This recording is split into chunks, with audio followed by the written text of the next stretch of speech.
All right. So we are recording. We're going to get started. I want to thank you all for being here. This is another edition of DLD Minis. We're going to talk about eGo CT today, which is our ebook program. And the DLD Minis are 30 minutes or less with ample time for questions. And these are episodes that we create basically to share information about the resources and services that we provide at the Division of Library Development.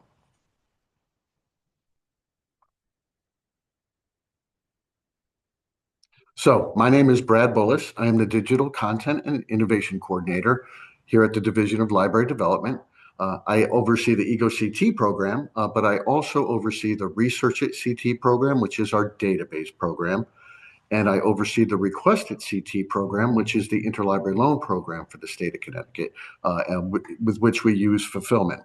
So those are some of the other areas I focus on. One other area that I do want to touch on, which I'll talk a little bit about later, is service to veterans and military families. So one of our goals is to provide resources that can be delivered to public libraries about that will help veterans and military families in your community. So that's just something we'll touch on briefly because we do try to purchase content that supports that function. So eGo CT. So we've been at this since 2020. This is when the program started initially, and it's a project that was intended to provide ebooks and e-audiobooks in a aggregated format where you can combine your local collections along with the Connecticut State Library ebook collection all in one place and deliver it to your patrons. And we use the Palace Project app to do that. So a little bit of where we're at this point in time. I'm sure most of you have heard that Baker and Taylor is closing down. So there was a K through 12 component that we had been working with schools that had Destiny or schools that wanted to utilize the Boundless app. So that program will officially be closed on December 15th when Baker and Taylor will be shutting down all operations with us. We had 203 sites that we're utilizing the eGo community sharing program. So we still are working with lyricists to come up with a program to sort of fill that gap that has been made by the loss of Baker and Taylor. But in the Palace app, we have 185 participating sites. 164 of those are public libraries, 20 are academic, and one is the Connecticut State Library. And the Connecticut State Library instance is a virtual library card instance. And the idea with that is that for folks who are here in Connecticut that for whatever reason don't have a public library card, they can create a virtual library card using the Connecticut State Library as their home library, and they can access the Connecticut State Library ebook collection. No other collections are included in that interface, but that does allow you access to about 54,000 items. In FY25, we had 38,434 loans from the Connecticut State Library ebook collection, even more when you include all the individual local public library collections and the consortium collections. As I said before, we serve public, academic, and K through 12 sites. In the Palace app right now, there are about 15,000 patrons that are signed up, and it does grow every day. We get more people signing up, so there is great growth there. Speaking of growth, if you want to look at the growth of the program since 2022, so when we started in 2020 with this program, we were using the Simply E app. As time went by, we found that that app wasn't as customizable as we wanted it to be. Lyricist offered a new option, the Palace Project app, which was really built foundationally on the same thing that Simply E was, but we were able to customize it to what some of our specific needs were. So in FY 2022, we started utilizing the Palace Project app, and so we're kind of using that as our start point. And in that fiscal year, we had 3,225 checkouts. The next year, we had 7,737 checkouts, so more than doubled from FY22 to FY23. And then the following year, we had 19,435 checkouts. And then last year, we had 38,434 checkouts, so nearly doubling each year which is a great trend. So we're trending obviously in the right direction in terms of usage and checkouts of the items we have in our collection. So let's talk a little bit about what we have in the collection. So we have identified 10 areas of focus. The first being children and teens. So those are books that are good for leisure reading for students, but also that support the school curriculum. We did a survey at one point and found that public librarians found biography and memoir to be one of the most popular areas for their patrons, that they wanted us to beef up that area of the collection. So we went ahead and did that and continue to do that. And then also DEI is an area that we purchase in aggressively, and professional development. So when I talk about professional development, there's sort of two components for that. We create or purchase titles rather for educators, librarians, teachers, etc. So we purchase a lot of content that is helpful for that. But we also purchase job skills and job search resources for your patrons. So there's a great wealth of information in that area contained in our professional development area. Home life and DIY, this became something during COVID that we really focused on. We purchased a lot of content for doing projects at home, do-it-yourself projects, but we also purchased a lot of makerspace titles. So the maker titles obviously are meant to support folks that are at libraries doing makerspaces, and I know that there are some K through 12s that have makerspaces as well. So we have titles that support that service within those sites. We also purchase a lot of self-help titles. This also was an area that became very important during COVID. We wanted to make sure we had titles that focused on family life, on mental health, on physical well-being. So we purchased a great amount of content during that period that are self-help titles that I think you will find very helpful to your patrons. And mysteries and backlist bestsellers. So this sort of goes back to the genesis of the eGo CT program. When we first started, one of the things that we thought was that we would be able to sort of provide a collection that supports the existing ebook collections in the public libraries. And the assumption being that most of the public libraries would buy the current bestsellers.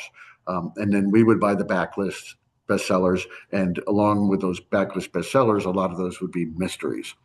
So that was definitely something that was of interest to us and considered very important at that time. One thing we noticed is that as we started to build the collection, when I would check to see what was available from different libraries' Libby account, often the waiting times were quite long for current bestsellers. So we switched gears a little bit and we kind of monitor the usage and the wait times for bestsellers.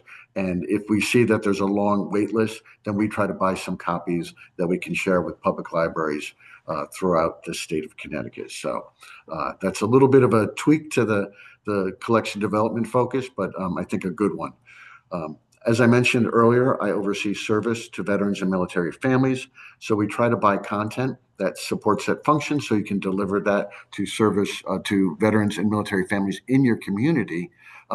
The other thing I want to highlight is that there is a collection here at the Middletown Library Service Center where I work, and we have about 40 or 50 veteran related titles, and those can be borrowed for about a 3-month period and extended if needed by your library to share with folks in your community. So and there are many other titles, but I'm just highlighting the veterans titles at this point in time. So another area that we think is really important are Connecticut authors. So if I see a Connecticut author has published a book, I try to get it into Palace. And then Connecticut as subject. So when we find books about the history of Connecticut or about travel within Connecticut, any area of interest about the great state of Connecticut, we try to purchase those titles and add that to the collection. And then finally, foreign language titles are available within the Palace app. We have multiple language titles that we have purchased, but our main focus is Spanish language because Spanish is the second most commonly spoken language in the state of Connecticut. So we will continue to buy content. Basically, if I order a book in English, I check to see if it's available in Spanish language, and if it is, I purchase it. So we'll continue to try to build that collection, but we also do look at other languages. And when there's a specific request, in fact, I had some K through 12s that have reached out when they had students that spoke another language and asked they would request that I purchase titles in a different language. And if we could find some good stuff, we always added it to the collection. And again, we'll continue to do that. And I do want to mention, when I look at collection development for our ebook collection, we do look for feedback. We do look for requests. So always feel free to reach out to me. If you have a title you might be interested in, let me know. And if it's available as an ebook or an e-audiobook, we can add it to the collection for you. All right, so just talking a little bit about how we support libraries with this collection. So within Palace, the Palace Manager, which any library that participates in the program, they can access the Palace Manager. You can create lists that you can add to your lanes. So the lanes are basically what you see when you look at Palace, and there's maybe the all CT reads titles, there's fiction, nonfiction, etc. Those are the lanes that are available.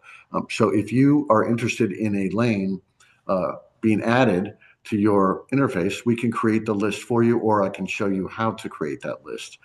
We have created many lists up to this point. We do the nutmegs every year. We do all CT reads every year. We do summer reading every year. So the various lanes or lists that we provide can be enabled in your interface. And what I do is I build them in Connecticut's interface, and then I share them so that all the participating sites can actually enable those lists as lanes in their interface. So something to take advantage of. If you need help, again, we can help you create a list to add to your lanes. Just let me know. I'm happy to help with that. I can either show you how to do it, or we can do it for you. So something we enjoy doing. And I think one of the ones that is very popular that was, I think, requested by Durham Public Library was the Connecticut history list that I created, and that's a lane in the Connecticut State Library's interface. So let's talk a little bit about what's next for the eGo CT program. And so the shutting down of Baker and Taylor, again, is a major challenge and a concern for us. We have received an inventory list of all the items that we had purchased from Baker and Taylor. Most of those were K through 12 titles, but not all, but the majority definitely were K through 12 titles. So currently what we're doing is we are working to get the content that we purchased through Baker and Taylor migrated over to Lyrasis for hosting, and then it'll be all available in the Palace app. So that's the goal, is to get all that content, which is about 10,000 items. So quite a bit that we want to get migrated over. So we're actively working on that right now. The other thing with the closing of Baker and Taylor, as I mentioned earlier, we had the eGo Community Sharing Program, but we want to connect the K through 12s to the Connecticut State Library ebook collection. And so what we're doing is we're working with Lyrasis to create Palace for Kids, or maybe Palace K through 12. We haven't named it yet, but we're working on it. So we want to have that mechanism built so that the K through 12s are able to access the collection and sort of manage it through the schools.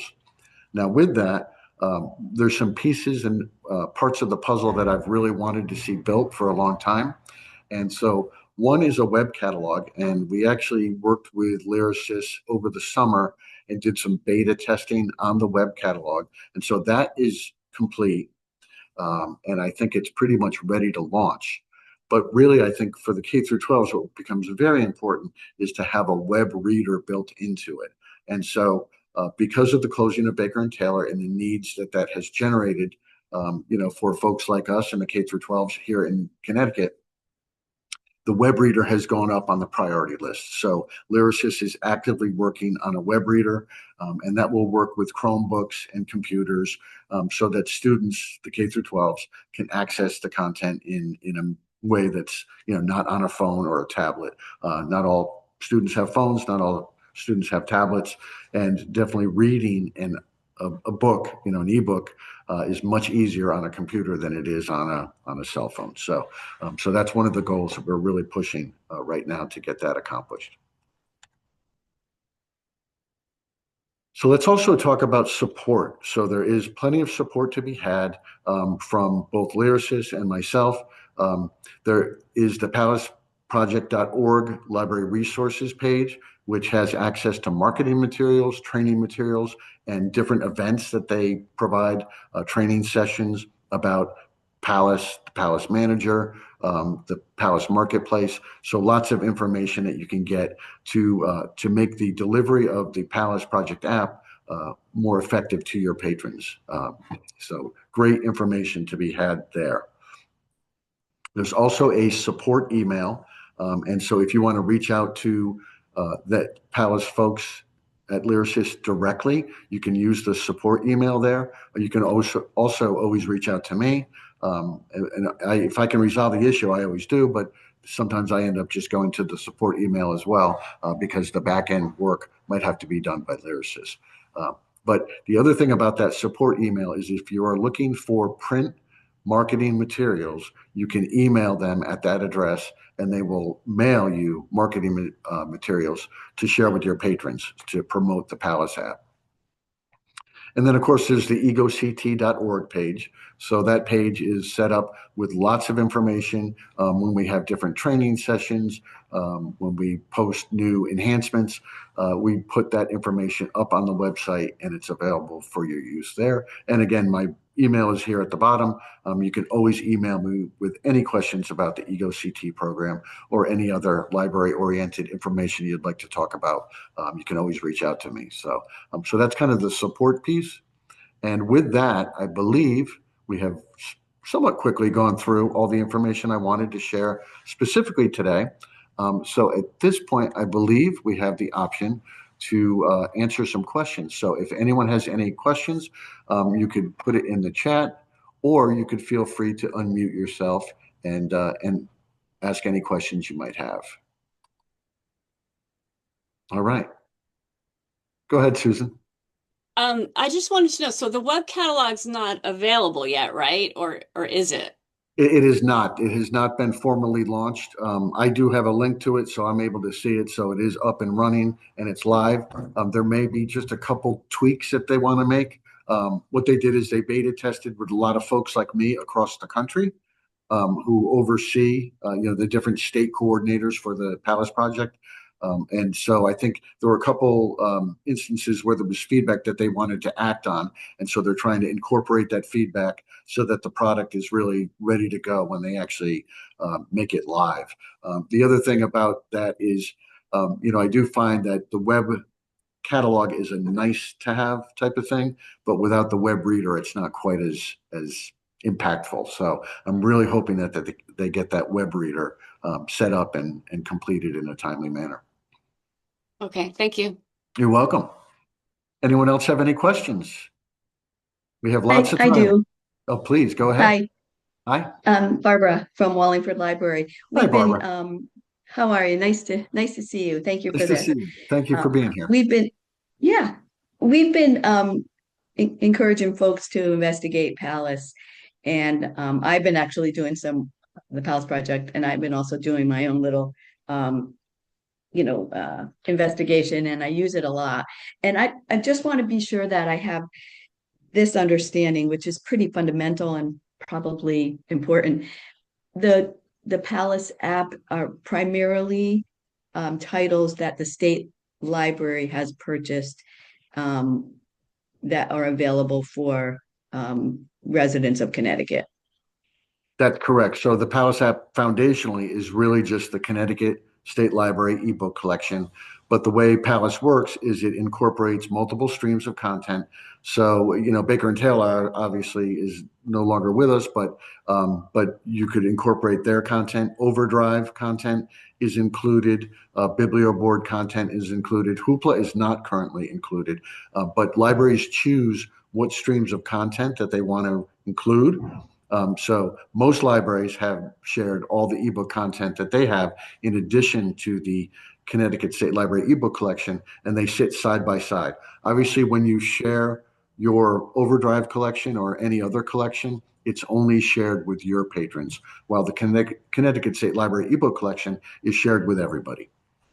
Wonderful. And is that because we're part of a consortium? Does it go through the Lion system, or is it have we neglected as Wallingford to do our due diligence on that?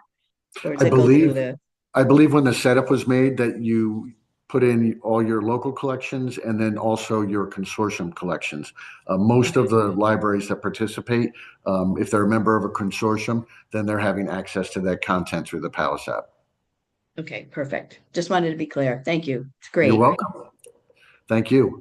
Anyone else have any questions or comments?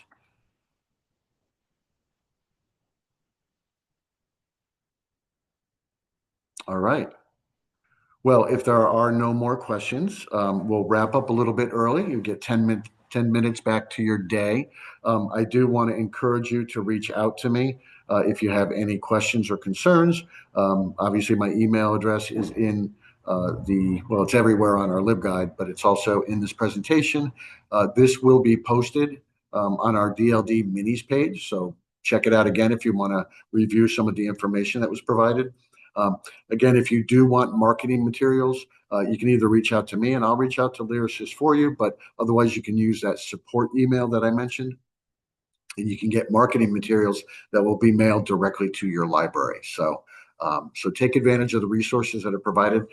There's a lot of stuff you can print out as well if you have the ability to print out at your library in color and make it look nice. But it's always nice just to have stuff sent by mail too. So whatever works best. But again, reach out to me with any questions. And I really thank you all for attending today.